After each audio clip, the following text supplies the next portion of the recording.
welcome back to my channel. As you all know that this channel is basically meant to help the students during their studies. And this video is also requested video from the viewers.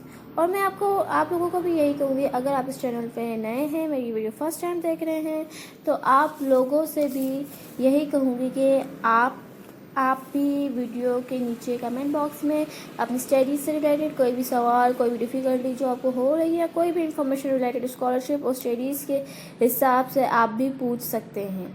और मैं ये कोशिश करूँगी कि आपके comments का जवाब दे सकूँ वीडियोस के थ्रू। तो अब चलते हैं अपने वीडियो की तरफ। मेरी जो वीडियो है वो सेट्स और वेन डायग्राम की है, जो कि बहुत इंपॉर्टेंट चैप्टर है फाउंडेशन के स्टूडेंट्स के लिए। ऐसे सेट्स को सॉल्व करना आसान होता है, लेकिन अगर नंबर्स का हो क्वेश्चन तो हम उसको आराम से सॉल्व कर सकते हैं, लेकिन इसको ग्राफिकली कैसे सॉल्व करते हैं वो हमें बहुत कंफ्यूज करता है। तो जिस तरह हम सीखते हुए आए हैं, हम नॉर्मली ऐसे ही सॉल्व करते हुए आए हैं। 1 2 3 4, ठीक है। बी सेट है हमारे पास 2 3 4, ठीक है। तो ए इंटरसेक्शन बी क्या हुआ हमारे पास 2 3 4। अब इसको ग्राफिकली किस तरह सॉल्व करें? ग्राफिकली के लिए मैं पहले तो यूनिवर्सल सेट ड्रॉ करूंगी कि ये यूनिवर्सल सेट है, ठीक है। ये है यूनिवर्सल सेट, ठीक है। अब जो सेट ए है और ये सेट बी है, ये सेट ए है और ये सेट बी है, ठीक है। अब इसमें से कॉमन कौन सी चीज़ है? अब इसमें से कॉमन जो है वो हमारे पास ए और बी का जो सेंटर वाला पोर्शन है, ये हमारे पास कॉमन है। हम नंबर्स में भी इसी तरह देखते हैं कि नंबर्स में से कॉमन, मतलब दोनों सेट में से कॉमन देखते हैं। इसी तरह हम जब ग्राफिकली इसको सॉल्व करते हैं तो इसमें भी हम कॉमन ही देखते हैं कि इसका कॉमन पोर्शन कौन सा है। तो ये इसका कॉमन पोर्शन है, ठीक है। सपोज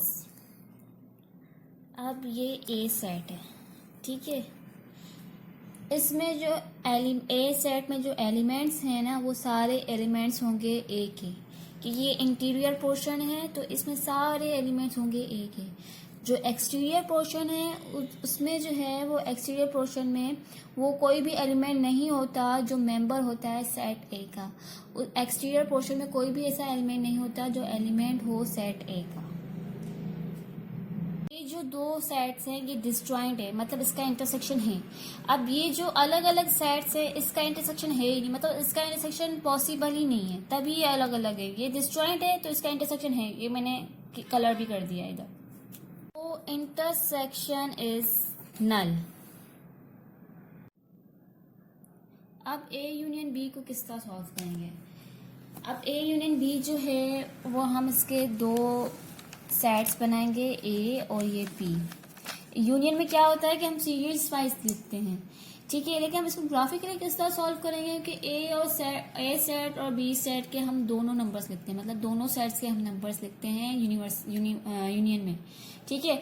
तो उसमें हम अगर ए सेट है 1 2 3 और बी सेट है 1 2 3 4, तो हम ए यूनियन बी क्या लिखेंगे 1 2 3 4, ठीक है। तो अब जो इसका ग्राफिकली हम इसको इस तरह सॉल्व करेंगे कि हम दोनों सेट्स के नंबर्स लिखते हैं ना, तो हम शेड भी हम दोनों ही सेट को करेंगे। ये मैंने शेड कर दिया, ठीक है। अब सबसेट के कॉन्सेप्ट पर आते हैं कि सबसेट में क्या होता है। जिस तरह अब ए है, ये ए सबसेट है, ठीक है, और ए सेट है, तो और ये बी सेट है, ठीक है। तो हम इसको क्या कहेंगे, ए इज सबसेट ऑफ बी, मतलब ए जो है वो सबसेट है बी का, और बी जो हुआ वो सुपर सबसेट है ए का। ए कॉम्प्लीमेंट को किस तरह सॉल्व करेंगे? ए कॉम्प्लीमेंट बेसिकली तो ए कॉम्प्लीमेंट में क्या होता है कि u माइनस ए होता है, ठीक है। अब इसको ग्राफिकली किस तरह सॉल्व करेंगे? मतलब हम जब भी अब ए कॉम्प्लीमेंट हो, बी कॉम्प्लीमेंट हो, जब भी ये आ जाए ना, तो हम ए वाले को, अगर ए कॉम्प्लीमेंट है तो हम ए को शेड ही नहीं करेंगे, क्योंकि हम यू को माइनस करते हैं ए से, ठीक है। आमतौर पर हम इसी तरह सॉल्व करते हैं। तो इस वजह से ग्राफिकली भी हम ए कॉम्प्लीमेंट आ जाए, ये ए सेट है और ये बी सेट है, ठीक है। तो अब जो है हम कैसे उसको वो शेड करेंगे? हम इसको ए को हम शेड ही नहीं करेंगे, ये ए कॉम्प्लीमेंट है। ए कॉम्प्लीमेंट क्या होता है? U minus A, u minus A होता है, ठीक है। तो a जो है वो हम करेंगे ही नहीं, बाकी सबको हम शेड कर देंगे, मतलब यूनिवर्सल को भी और बी सेट को भी, ठीक है। ये मैंने शेड कर दिया। बाकी मैंने किसको नहीं, बाकी मैंने ए को छोड़ दिया क्योंकि ए कॉम्प्लीमेंट है। अगर यहाँ पे बी कॉम्प्लीमेंट होता तो हम बी कॉम्प्लीमेंट को नहीं करते, मतलब बी सेट को नहीं करते, बाकी सबको करते। अब जो दूसरा क्वेश्चन है वो ए कॉम्प्लीमेंट यूनियन बी है। अब ए कॉम्प्लीमेंट यूनियन बी है तो इससे तो हमें पता चल रहा है सबसे पहले कि हमें ए को नहीं करना, लेकिन यहाँ पर यूनियन भी है तो हमें इस बात का भी ख्याल रखना है कि अगर ए कॉम्प्लीमेंट आ जाता है तो सिर्फ हमें ए को शेड नहीं करना, ठीक है। लेकिन इसके अलावा भी हमें आगे भी उसकी वो देखनी है कि आगे क्वेश्चन में क्या है कि ए कॉम्प्लीमेंट यूनियन बी है, तो हम ए को तो नहीं करेंगे लेकिन यूनियन की वजह से हम उसके सेंटर को भी करेंगे। जिस तरह अब ये ए सेट है और ये बी सेट है, ठीक है। अब ए कॉम्प्लीमेंट यूनियन बी है तो हम किसको शेड करेंगे, ये यूनियन में तो आपको पता है कि यूनियन में ए और बी दोनों होते हैं शेड, लेकिन अब यहाँ पर ए कॉम्प्लीमेंट यूनियन बी है तो हम इसको बी को शेड करेंगे, सेंटर को शेड करेंगे और बाकी सबको शेड कर देंगे। बाकी ए को छोड़ देंगे कि ए कॉम्प्लीमेंट कह रहा है और यूनियन कह रहा है, तो यूनियन की वजह से हमने इसको सेंटर में बी शेड कर दिया। Question is A intersection B whole complement.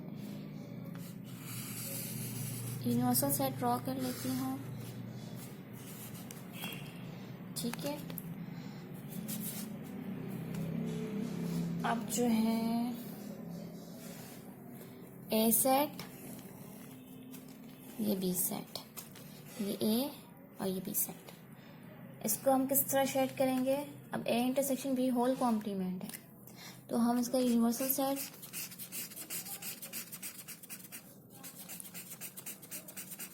A set, लेकिन इसका जो इंटरसेक्शन है वो नहीं करेंगे हम, बी को भी हम पूरा करेंगे लेकिन इंटरसेक्शन ए और बी के इंटरसेक्शन को नहीं करेंगे। नेक्स्ट क्वेश्चन है A complement intersection B complement. इसको किस तरह सॉल्व करेंगे, मुझसे सॉल्व करने से पहले आप लोग खुद सॉल्व कर लें ताकि आप लोगों की प्रैक्टिस हो सके। ये जो है मैंने यूनिवर्सल सेट ड्रॉ कर लिया,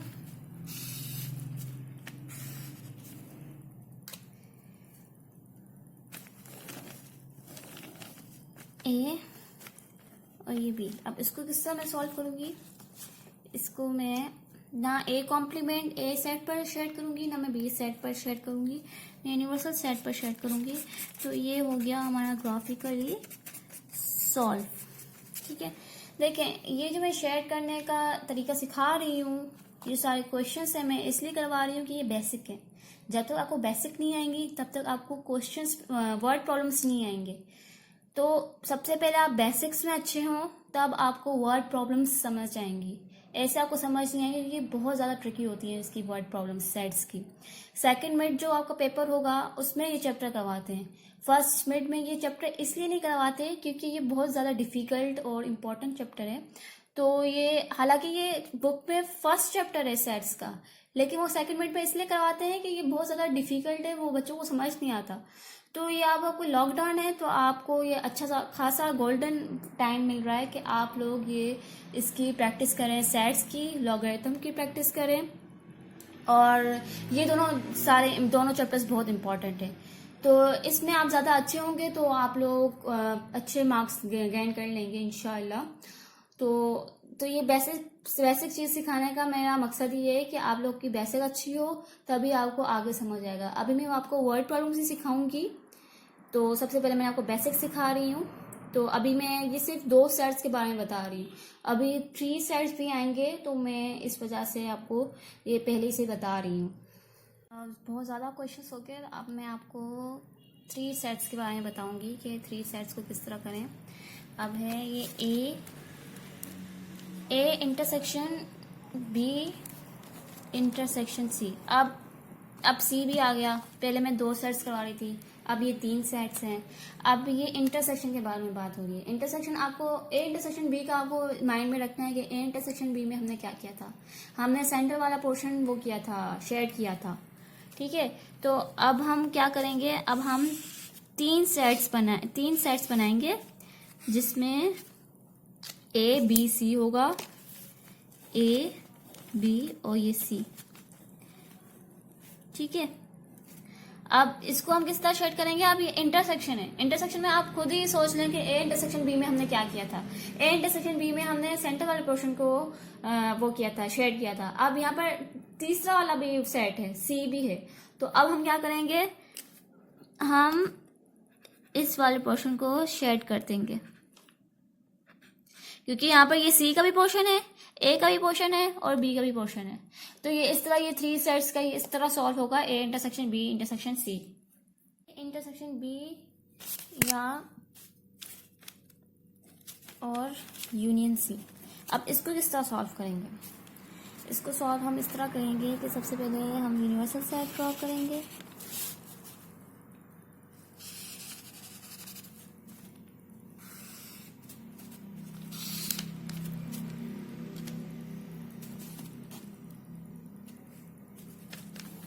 ए सेट, ये बी सेट और ये सी सेट।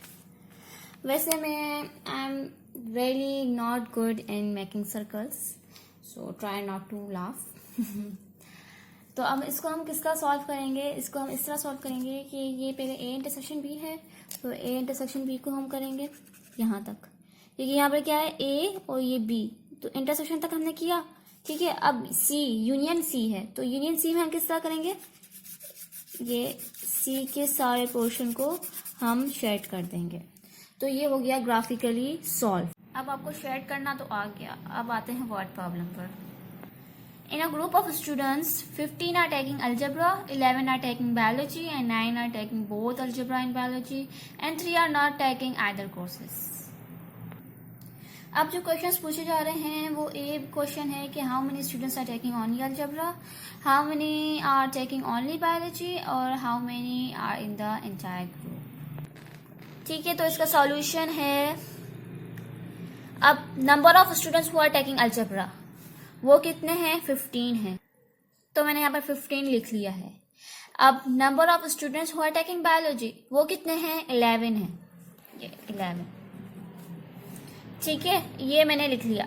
अब है number of students who are taking both algebra and biology, दो सब्जेक्ट जिसने लिए हैं वो कितने टोटल स्टूडेंट्स हैं? वो है 9, तो मैंने number of A intersection B लिखा है 9। फिर मैंने लिखा है कि 3 are not taking either courses, 3 students ऐसे हैं जिन्होंने ना अलजेब्रा ली है ना बायोलॉजी ली है, तो वो कितने स्टूडेंट्स हैं? वो 3 स्टूडेंट्स हैं, तो मैंने वो लिख दिया है। अब हम इसको वेन डायग्राम के थ्रू सॉल्व करेंगे। मैंने सबसे पहले यूनिवर्सल सेट ड्रॉ किया है, ये अलजेब्रा का सेट हो गया और ये बायोलॉजी का सेट हो गया, ए और ये बी। ठीक है, अब number of students who are taking algebra कितने हैं? 15 स्टूडेंट्स हैं। सबसे पहले हम इस वाले पोर्शन को फिल करेंगे। ए इंटरसेक्शन बी क्या है? 9, तो हम यहाँ पर 9 लिख देंगे। ठीक है, अब हमारे पास अलजेब्रा के स्टूडेंट्स कितने हैं? 15 है, मतलब अब जो हमने ये 9 लिखा है ये भी तो पोर्शन है ना ए का, ये 9 है, ये भी तो उसका पोर्शन है ना ए सेट का। तो अब 9 तो पहले से ही है, मतलब 9 में मैं ऐसा नंबर कौन सा प्लस करूं जिससे 15 हो जाए? तो वो है 6, तो मैं यहाँ पे 6 लिख दूंगी। अब है number of students who are taking biology, biology के कितने स्टूडेंट्स हैं? बायोलॉजी के स्टूडेंट्स हैं 9 और 11 है, सॉरी ये है 11 है। तो अब 9 में मैं ऐसा कौन सा नंबर प्लस करूं जिससे 11 हो जाए? तो मैं यहाँ पे 2 प्लस करूंगी। अब ये तो हो गया सॉल्व। अब यूनियन में क्या है? ए यूनियन बी क्या है? 3, ये यूनिवर्सल सेट है, तो मैंने यहाँ पे 3 लिख दिया। अब 3 क्वेश्चन थे कि how many students are taking only algebra, वो कितने हैं हमारे पास? 6। एंड दूसरा क्वेश्चन है how many are taking only biology, biology के कितने स्टूडेंट्स हैं? वो है 2। ठीक है, ये हमें तो फाइंड हो गया। अब थर्ड क्वेश्चन है how many students are in the entire group, वो हम किस तरह फाइंड करेंगे? तो हम इन सबको प्लस कर देंगे। 6 + 9 + 2, 6 + 9 + 2 + 3, जो कि क्या है? 20, मतलब 20 स्टूडेंट्स हैं एंटायर ग्रुप में। अच्छा, तो सेकंड वर्ड प्रॉब्लम है, in a group of 40 students 22 are taking algebra, 18 are taking biology, 14 are taking chemistry, 9 are taking algebra and biology, 7 are taking algebra and chemistry, 5 are taking biology and chemistry, and 2 are taking all 3 courses. How many students are not taking any of these courses. अब universal set में क्या है, सबसे पहले मैं universal set होंगी, यहाँ पे लिखा हुआ है in a group of 40 student. तो यूनिवर्सल सेट में क्या है, 40 स्टूडेंट।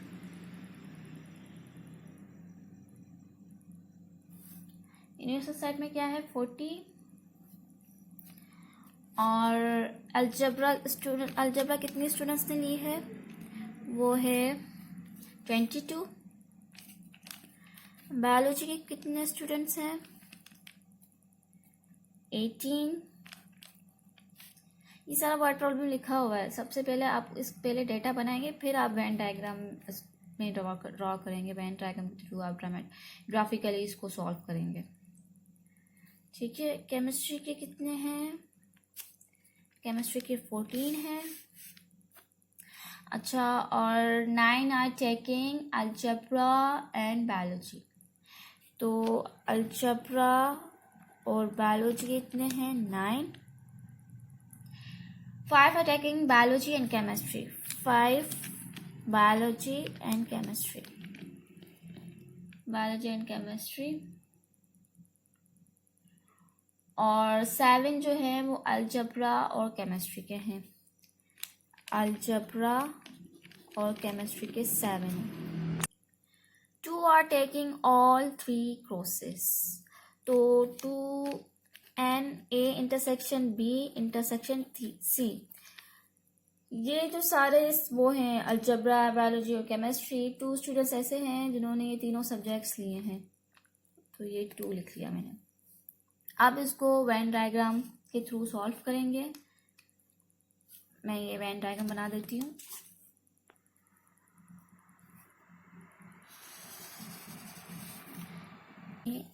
ये अब 3 सब्जेक्ट हैं तो 3 सर्कल ड्रॉ करूंगी।